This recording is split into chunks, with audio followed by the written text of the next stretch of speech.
Aloha, everyone, and welcome to the Daily AI Show.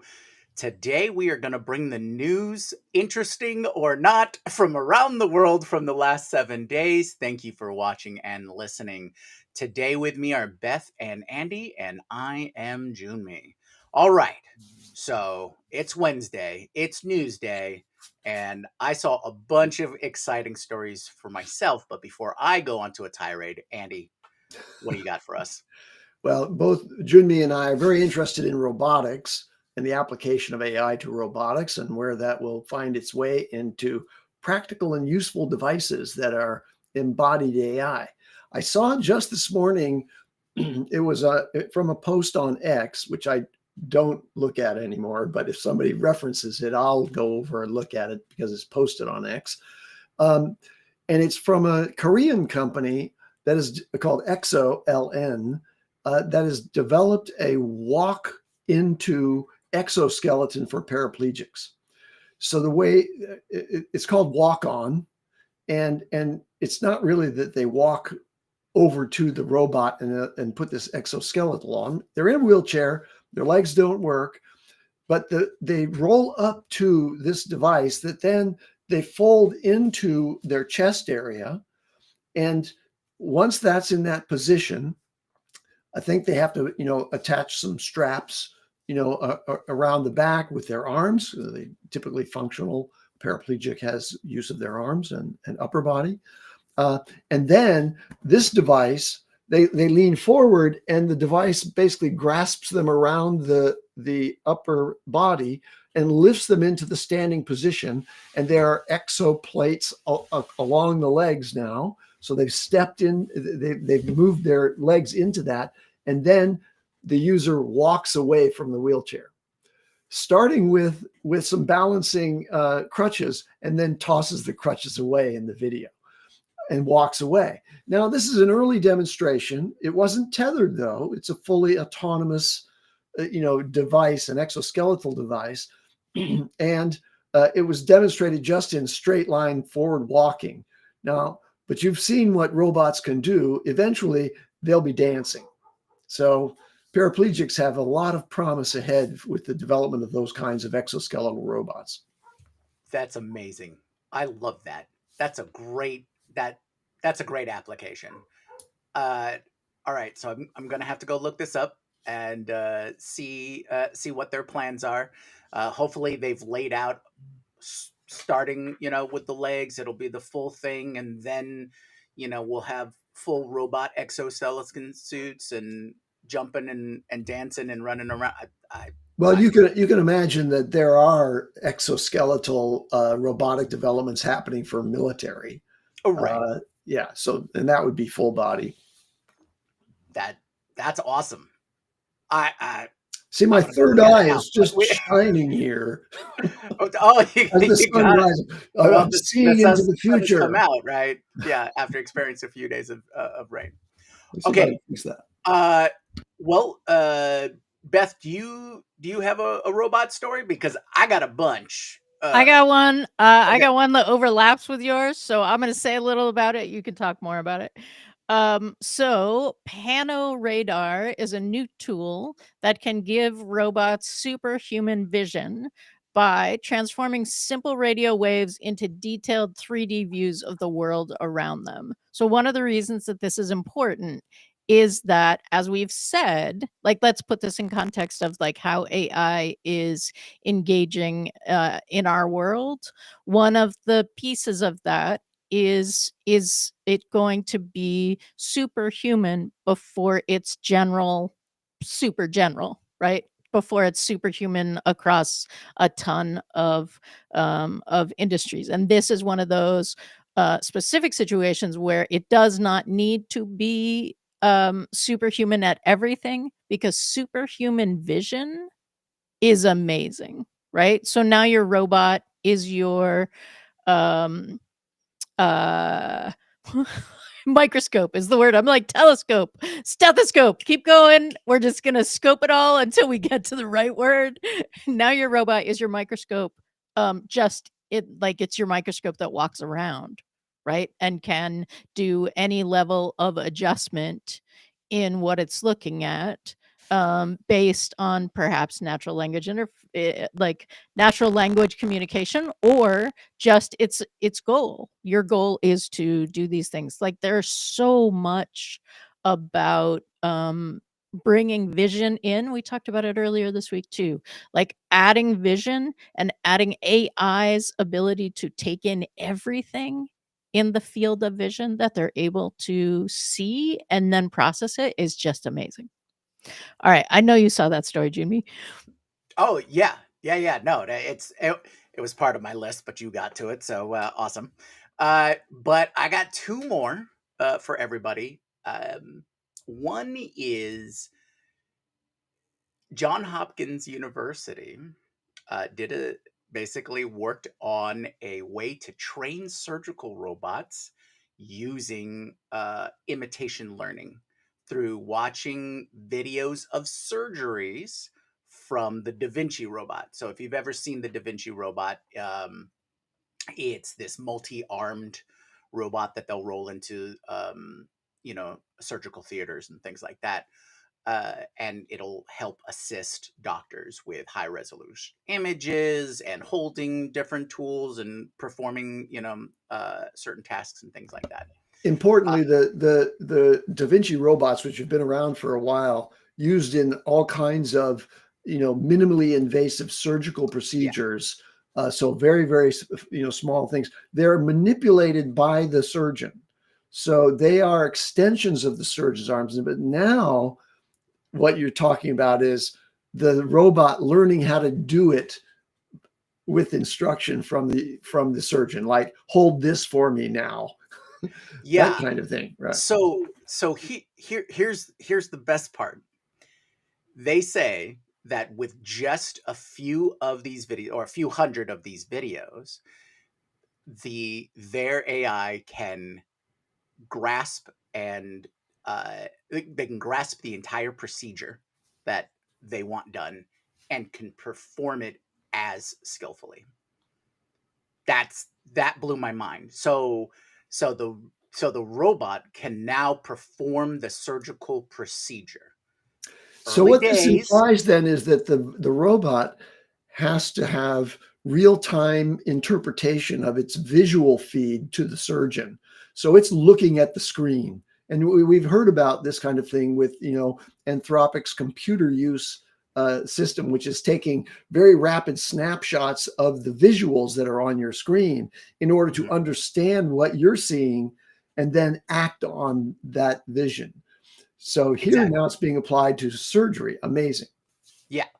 And so what I think the thing that got me thinking the most here is, in robotics, in computers, there's a surge of the new technology, and then the creation of a micro version of it, right? It gets smaller and smaller and smaller. And then we have other technologies like microbots and nanobots that are working on internal. So, like Andy, you had mentioned, the less evasive. I'm thinking down the line, you're first going to start with surgical robots in the theaters, right? Working on with your doctors on a whole, whatever multiple procedures that you need done. But as that improves, the smaller and smaller it can get, and I'm imagining, maybe 10 years down the line, we can have a portable surgical robot for field use.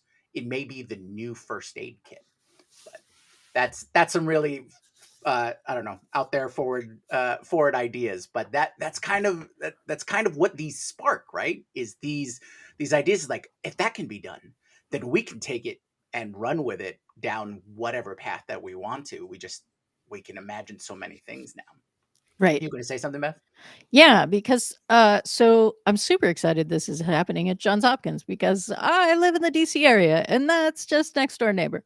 Um, and I have a singing friend. She's a professional singer, and she has something growing that when they do surgery may because of the amount, because like the the nerve that goes to the ear that does your hearing from the outside into your brain is really, really tricky, right? It's a ton of stuff in a small space. Like if you snip something, like boom, it's gone. And there are lots of opportunities for that kind of error in trying to do the surgery that's required. And we literally have had a conversation about, because it's not something that immediately needs to be done. So then when do you schedule? Right. The question is, when is a good time to schedule potentially losing your hearing in one ear as a singer, right? Like Yeah. at some point it should go, but that's a hard thing. And because of what I do is like, hey, I think stuff's changing really quickly, right? I think it's possible that in 6 months the risk to hearing will be lower. And I'm so excited about these two stories. Because if you have a robot that has superhuman vision and can learn the surgery and can make those tiny minute um kind of interactions with body matter, right? I mean, that's essentially what you're doing. That's just super exciting, right? I mean, the that for me, like, wow, that's cool. No, this is this is real lives being changed, and I even know the real life. Yeah, I think one of the things that hits home for me is these are all applied use cases, right? Right. These are all direct. This is going to improve at least one person's life, period. So that's the most exciting thing for me, because in a lot of other fields, it's, we can apply it to business, we can apply it to personal use, we can apply it to your day to day, and these are all quality of life improvements. Great. It does make your work easier, more efficient. Great. But in medicine and in science, this is going to improve not just your quality of life or just your life. This is going to save someone's life. This is going to correct some, maybe they got into a terrible accident. This can save them from whatever consequences, and those kinds of things. um, all the AI in disease science and studies and things like that to prevent the next Hmm. superbug and things like that. So that is one of the things that makes me so excited. Also, I'm a sci-fi guy, so this is like, oh yeah, yeah, yeah. That means we're only a few more years before what this book said we're going to be There doing, we go. y- you know, or Yeah. this movie, those kinds of things. All Well, right, to but to what you were just saying, the next story that I have is AlphaFold 3 being released to open source, right? So that for people who don't know, that was the winner of the Nobel Prize in chemistry this year. Demis Sabas and John, sorry, I had it before we went live. Um, and we will put it in the chat. What they had been holding back, so like it was usable, but they hadn't released the weights and the training data, and now they've released the weights so that you could conceivably go in and like tweak it, right, in whatever direction that you want, specifically because it is such a valuable like humanity tool, or something that can become a tool now that it's really been released open source. And that's very cool, right? Like it literally is the Nobel prize winner for what? so for our watchers and listeners who don't know what AlphaFold 3 is, can you give us a breakdown? Okay. So the AlphaFold series identifies proteins based on the information in based on the combination of the information that it can go through to identify new proteins. Am I saying that correctly, Andy? Moderately? Yes, that's essentially correct. Let me just elaborate a little bit. So the objective is to discover new compounds, new proteins that can affect the body in beneficial ways, and maybe even discover proteins that might be very, very damaging to the body, and so it could be avoided. So AlphaFold is a very large deep learning model that's designed to experiment and test with rules-based understanding of how proteins work, and invent new proteins and then evaluate them. And so it's a discovery mechanism, and it's already been very, very helpful in arriving at new proteins that can be used therapeutically in humans. And the difference between 2 and 3, and one of the reasons that 3 is so significant, is that then it is also looking at how it interacts with RNA and the other systems in the body that would need to interact with the new protein that you've come up with, the new compound. So very exciting. And also, very exciting. When did Nobel Prizes come out? Like it feels like everything. So AI is moving incredibly quickly. It feels like everything around AI is now also moving incredibly quickly, right? Like, well, it's that web of information, right? Brian just hopped onto the show. Thank you for joining, Brian. Okay, so now you just joined us, so I'm going to throw it to you. What do you got for Storywise? I have no idea what you guys have talked about so far. I will tell you today, I don't mind sharing this, that I was just saying this in the private chat, that this is the first time I've done this. I've come close to be like, oh, the show's starting soon. But I was so head down working on this AI solution for Scaled for a client. And then I'm doing some training today, that I got the notification that said the show's going to start. And the next time I looked up, we were 15 minutes after the hour. So I was like, oh, this is why it's great to have co-hosts, reliable co-hosts, because I felt very confident, since my Slack wasn't blowing up, that you guys were here rocking and rolling. So I won't take up any more time on that. But yeah, that's a first for me. So, but at least I was working on AI stuff. I wasn't like somewhere else. I legit was working on like a really cool AI use case. So that's fun. I wanted to talk about Particle, which I've heard of Particle before. And there's somebody, that says launches an AI news app to help publishers instead of just stealing their work. I thought this was interesting. They're backed by a $4.4 million seed funding and a $10.9 million Series A, led by Lightspeed. Particle was founded last year, which is interesting because I knew I had heard of them before, and I was almost positive I've used Particle before, by the former senior director of product management at Twitter, Sarah Biekpour. Don't quote me on that, who worked on products like Twitter Blue, Twitter Video, and so on and so forth. So the idea here is that, it says the media industry today, by the way, I'm reading from TechCrunch, so credit to TechCrunch for this. The media industry today may not have very favorable views of AI, a technology that has already been used to replace reporters with AI written copy, while other companies have scooped up journalistic work to feed their own chatbots, but without returning the traffic to the publisher, as search engines once did. Now it's saying there's a new AI reader called Particle, from the former engineers, believes that AI could serve a valuable role in media industry by helping consumers make sense of the news, dig deeper into the stories, while still finding a way to support the publisher's business. So I like this. I like it, and I've used Particle. I'm almost positive I've used Particle before. I definitely recognize the name, and it's sort of like in the perplexity land, which is like what we saw with the elections. It's interesting to watch these companies now try to use AI, for good. And I think we could all agree with supporting publishers and writers. They're so crucial. I know I personally don't want to read everything curated from an AI bot. Sometimes it's okay for some reason such, but sometimes I'm looking for really innovative, net new angles to a topic, whether it's AI education or whatever. And there's just journalists who have been doing this for a long time and are phenomenal at it.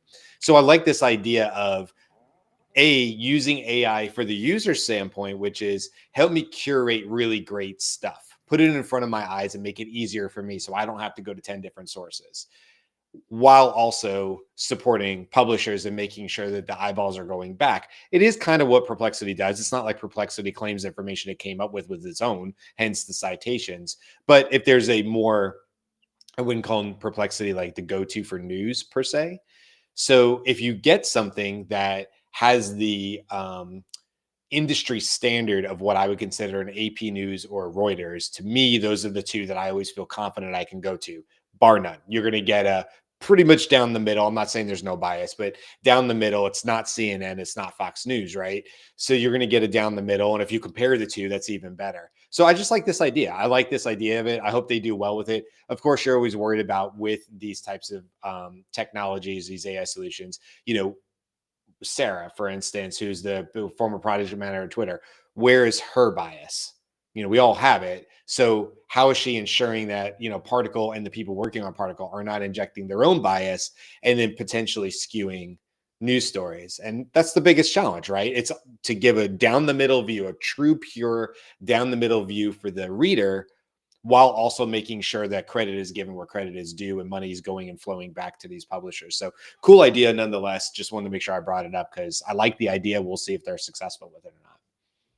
Yeah, no, I thought that was an interesting news story that hit, because I mean, they definitely the headline I saw was, right, instead of stealing, right? So Yeah, it's probably focused on the training data side of things, because we've seen OpenAI and Perplexity get sure. into, their own court cases about that. But I like the aggregation idea there, Brian, and yeah, it encourages doing it. That method encourages that deeper dive, like you said. It encourages a little more critical thinking on how you're absorbing the news, and any process or system that's going to help people do that, I think is going to be an overall good for the space. Yeah, you think about it. I mean, inherently, the language models aren't really a great fit for news. If we're talking about like if you're taking the definition as news as something that's happened recently, Yeah. right? Or just throw recent news in front of it. And I guess anything could be news. But we're talking about like headline news stuff that's in AI. We look, oh, this is what we're doing today, right? Quite Right. literally, sort of a meta situation. So language models aren't going to be great because like what would be, except for previous context to maybe a story, what would be the real value of stealing that information from New York Times or whatever and having it as part of the language model for it to draw on? What you really want is like some sort of version of a Perplexity, and Google's working on this. Obviously ChatGPT is, or OpenAI is working on it as well, but you really want this solution where the language model, the base prompting, the system prompting is really about the curation. It's about the novel way that maybe that'll be their secret sauce that they're able to grow on and raise more money on, is how are they going and curating the right type of news and information to make sure that they don't get swept up and the AI doesn't accidentally bring in fake news, which if it's scouring the internet, it's just as likely to grab all their AI generated fake stuff, right? So how is it going to wash that out? How is it going to make sure that it's consistent every day? How do you make sure that it's reliable? It's a big challenge. It really is. But I love the focus on, hey, we can go and grab the news. It's really the secret sauce, and what Particle and Perplexity and others have to get really good at is, what do you do with that recent data all the way up to who won the game last night in whatever sport you follow? How do you take that information, validate that it's true, the stats are true, the baseball stats are true, whatever, and then present it in a way to user that seems really easy and like consumable? And eventually I would assume that this will move into multimodal, and it'll be avatar generated videos, and then there'll be a whole host of other problems they have to solve for, which is like, how do I present this news but also do it with an avatar that also doesn't mess up it once it gets there? So it could get a deep dive. It's a bigger conversation, just a news story, but my point to this is it's a tough challenge. So it's cool to see that there's companies like taking this on, because it's kind of an uphill battle. I don't think it's an easy win for I'll just create an AI news app. Well, to do that right and be respected in the news community and have the support of both users and the people making the news or publishing, the journalists, is kind of that's a big task. So good for them, I guess, Right. Getting it right is going to be key if you're moving into that space. Absolutely. Yeah. Absolutely. Well, before I move on to my next story, I wanted to do a shout out to Jen, one of our OG chatters, who's apparently joining us via the plane. Uh, they have Wi-Fi on their plane, and That's a as new they one. fly off to Taylor Swift, they wanted to say hi, Jen. Well, hi, Jen. I That's mean, talking about advanced technology, Wi-Fi on your plane. yeah. Unfortunately, they don't have it over the ocean yet. So Is maybe that we can right? get was it Skylink or whatnot to work on that. But That's it. I don't know this answer, but are there no airlines that are currently using Starlink I to I produce or don't give? I don't know. I've flown on Huh, a couple different ones, but Delta isn't. They're not using Starlink yet for their oceanic flights, anyways. So I didn't know I that. I didn't know believe you that couldn't get it system over is the internet. using Or a ground based system to towers and things like that. either But way, probably yeah, a first. I mean, we don't know, obviously. Could certainly other people could have well, watched us, but very as a cool that first for Jen's our watching us show. from 30 square feet, 30,000 square feet in the air. See, Cubic. Let's make you're a sure. prediction engine. You knew that the next word Yeah, was was supposed to be square feet. square feet as soon as Yeah, you said 30,000. yeah. She's a Right. cube. She's in the top of a cube in the side. That's what I meant to say. All right, and not a difficult segue, but let's talk a little bit about travel, sort of tangentially, and I'm going to talk about Deep L Voice. All right, now you're gonna They connect me. they're a translation service, so when you go traveling, you can have your voice translated. Now, Jimmy, that's like you did it. You got the yep, reach. You got it. it's there. It's there. There's straws. I grasp it. You When I grabbed it, man. You did keep going. You did All it. right. So DeepL has been in the translation game for a little while now, but they're announcing DeepL Voice, which it's a little different than what we've seen for what I'd call post production or pre-recorded audio and video. Such from like 11 Labs and things like that that can do translations, right? Their dubbing feature allows you to translate your video or your voice into various languages. But DeepL can take the 33 languages that they support, and this is supposed to be real time translation.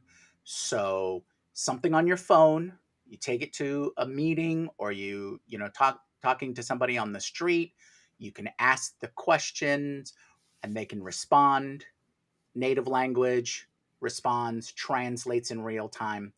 But it does translate into text so you can read it, and then you can speak, translate it in text, and then they can read it.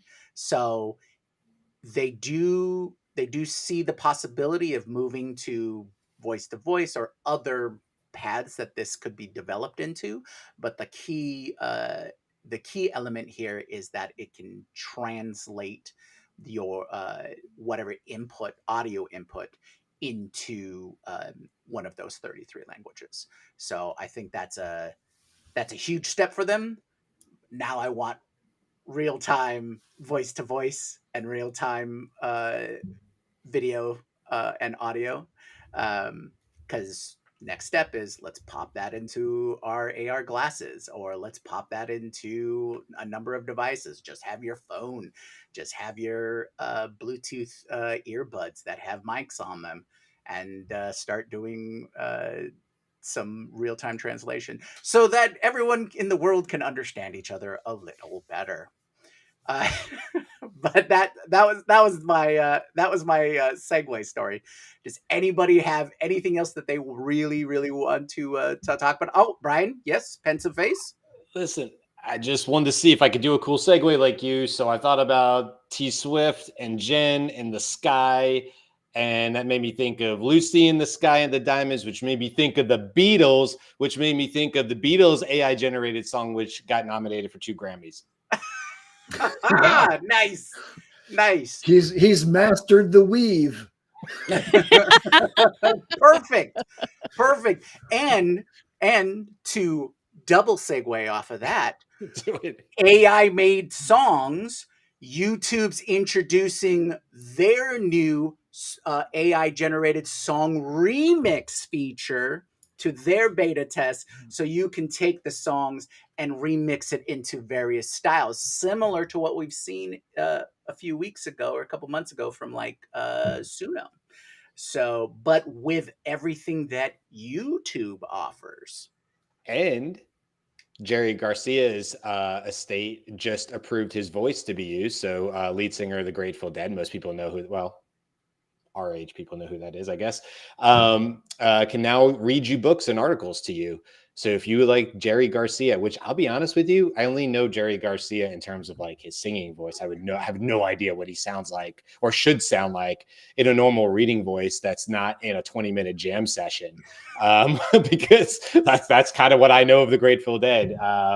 But I'm not a deadhead, clearly. But if you are a deadhead and you really love and miss Jerry Garcia, his estate has made it possible for his voice to be read or used through, we all know and love him, 11 Labs. So another story there. So there you go, 3 stories. Yeah, so in the world of media and entertainment, there used to be this television show about the California Highway Patrol called Chips. And so I'm going to talk about chips now. Love it. So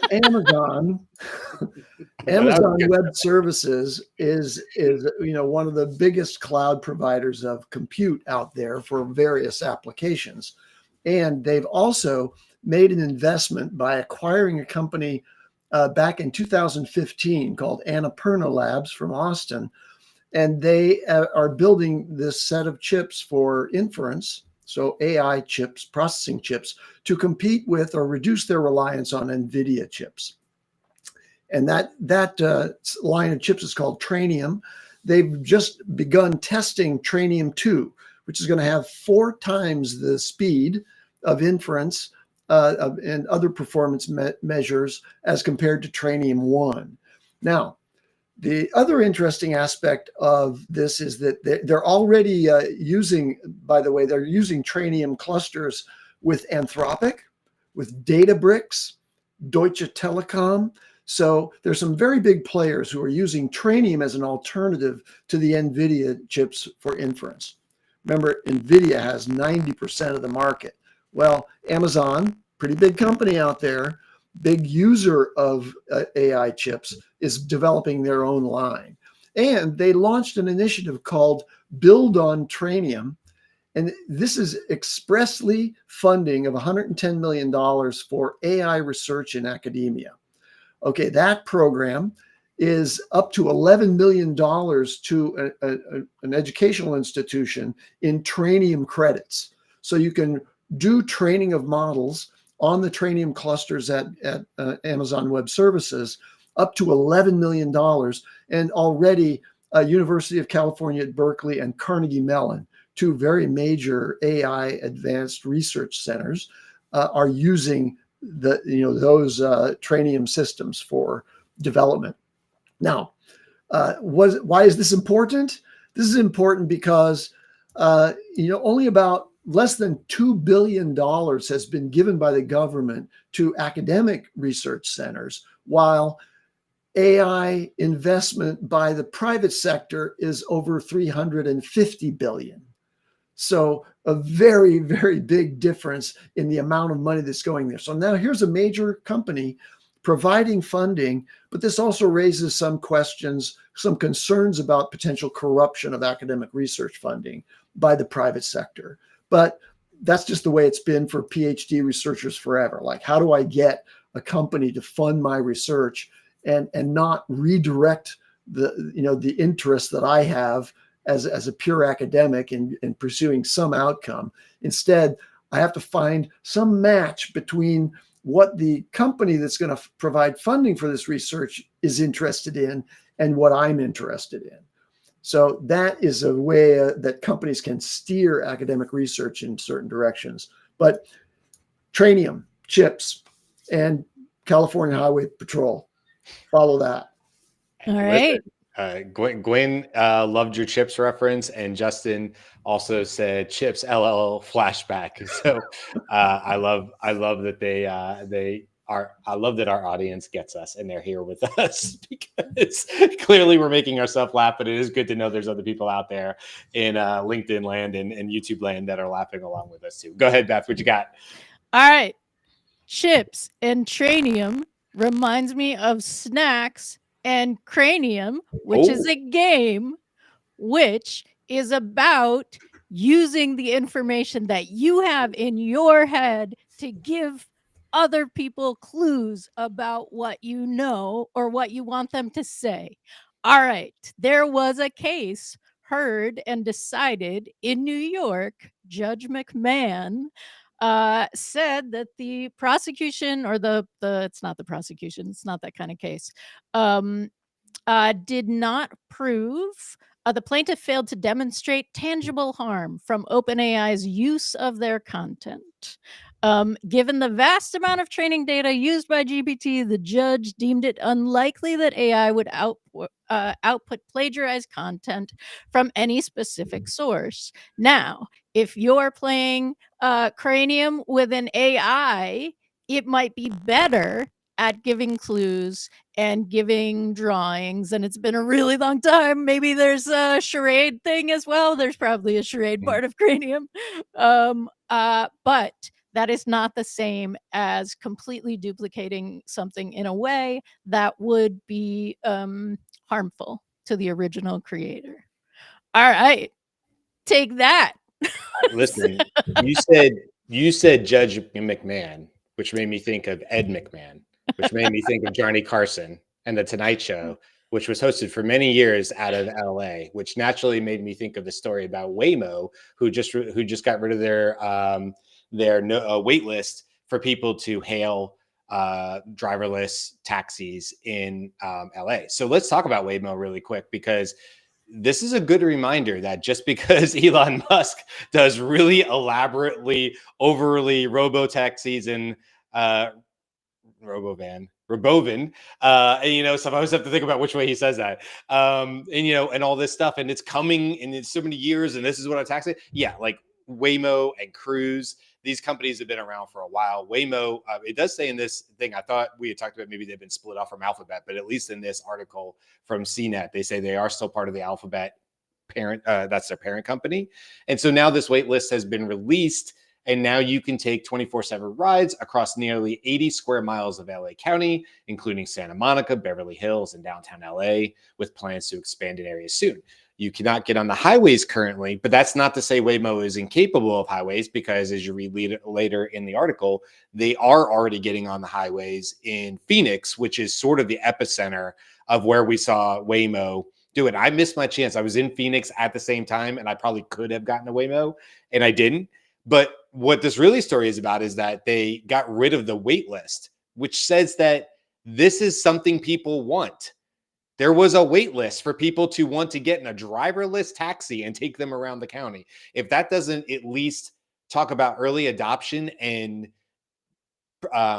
trust that the car is going to arrive safely with you in it without accidents. And it doesn't specifically talk about the stats here, but we talked about it in a previous show. The stats for Waymo are exceptional. When you looked at their crash reports and stuff, remember we talked about it on the show, and somebody had looked at it and they said, look, it's so many like fatals, whatever. But then if you extracted out the ones where it had nothing to do with the Waymo car, but it had to be reported because it was rear-ended or whatever the case is, but the car wasn't, it was down to like 2 or 3 over hundreds of thousands of rides or something like that. So they're going to be expanding, it says here, into the Atlanta area and the Austin area in 2025. Further expansion in Phoenix, further expansion in LA. And frankly, I'm ready for them to come to Tampa, because I think it's really cool to see what Waymo has done and how they have, quite frankly, gained the confidence of the user base to say, we're reliable, we will get you somewhere and your family safely, and this is a new alternative. As opposed to, I mean, nothing against robotaxis and Tesla and all that. Great if it shows up, but it's here. We don't have to wait 2 or 3 years. There's companies on the ground right now doing thousands upon thousands of hours of driving. Yeah, go ahead. No Waymo. The riders are now really liking Waymo, and they're adopting, the Waymo cars, and they're riding in them. So riders are adopting that. That's an important development. And you know what? Ryder is a company that just got $200 million at a $2 billion valuation because enterprises are adopting them as a generative AI tool for writing inside the corporation. What corporations? Accenture. Accenture is one of the biggest AI service providers out there. They use Writer. Now, we don't talk about Writer here a lot on the show, but I think it's been mentioned before. So 1.9 billion valuation means that they're getting a lot of traction in the enterprise market. Accenture uses them, Intuit, Spotify, Hilton, Uber, United Healthcare. So they're making a lot of money out there. They use a full stack enterprise AI platform using their own LLMs, Palmyra models. Those models have been trained on enterprise writing tasks. And they're also developing a system for AI agents capable of planning and executing workflows across various business systems and team structures. So writers is getting adopted as riders are adopting. That's awesome. I missed 20% of what you said because I was laughing so hard at no Waymo. It made me cry. It was making me laugh so hard. I had to go on mute. That was awesome. Yes, I Way, didn't expect that. and It was don't awesome. call me Mo, right? Yeah, right. There's a throwback. There's people who have to be at least our age to get that one.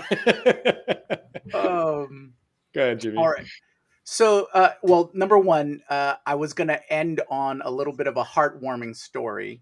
But because we had the Waymo story, we had the writer story, I can't weave it terribly into it anymore. I've dropped the ball, everybody. I'm sorry. I'm ending the weave. But I wanted to close on another heartwarming AI and science AI for good story. And that is the Mount Sinai Hospital and School of Medicine have developed a way, or they've developed an AI to monitor the video cameras that are watching all of the babies in the NICU, right? And so that's the natal ICU. This is where they have to be constantly watched and monitored to make sure that they come out healthy and everything like that.